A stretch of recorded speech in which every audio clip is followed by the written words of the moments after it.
If a show gets a revival or a reboot, do the writers of the original series get invited back, or is it a fresh start with new writers? Totally depends. So let's say a show was on the air 15 years ago, and the studio and the creators decide to reboot it, and the creators or showrunner, who may or may not be the same person, decide, okay, let's get the gang back together. By gang, I mean the original writing staff. Well, it's been 15 years. The writers weren't just waiting by the phone hoping for it to ring. Like, they've moved on to other projects. They may be busy. They may not be interested. It just depends. In the case of King of the Hill, the reboot, it's a little even different. So I guess Mike Judge and Greg Daniels, they created King of the Hill, and the studio decided, hey, let's do a reboot.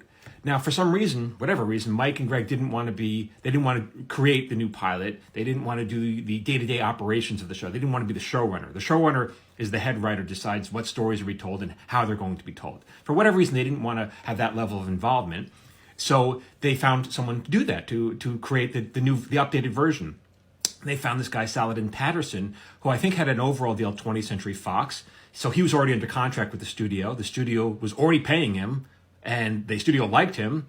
And Greg and Mike must have met with him. They must have liked him. And I'm sure Greg and Mike are going to have creative input in the show. And Saladin probably had to bounce ideas off of them. But in the end of the day, Saladin is the showrunner. He's in charge of the day-to-day operations of the show. Now, I was a writer on King of the Hill for 5 seasons. There were probably around 50 or so writers on King of the Hill, cycling through the show, because you work on it, you move on to other things. And now Saladin wasn't one of the original writers. He never wrote on the original King of the Hill. I don't know him, but from what I've heard, he's very well liked and very well respected in the industry. He's a respected writer. So it seems like a no-brainer that they would choose him.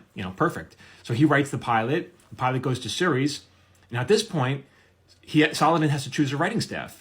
If I were in his shoes, I might want to choose writers that I've worked with in the past that I knew could do the job. And I think that's pretty much what he did. He interviewed people and he put together a writing staff.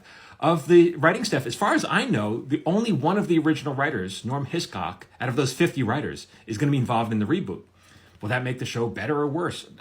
I don't know. You could make an argument that it'll breathe fresh life into the show because it'll invigorate the show with new writers. Or you can make an argument, well, the new show's not like the old one, which I love because that's different writers. That's for you guys to decide. Who knows? We'll have to wait and see. I also have a webinar. It's a free webinar coming up on screenwriting. The link is in my profile. I hope to see you there. We'll learn more about getting into the industry and how to be a writer. The link is in my profile. I'll see you there. Thanks for the question.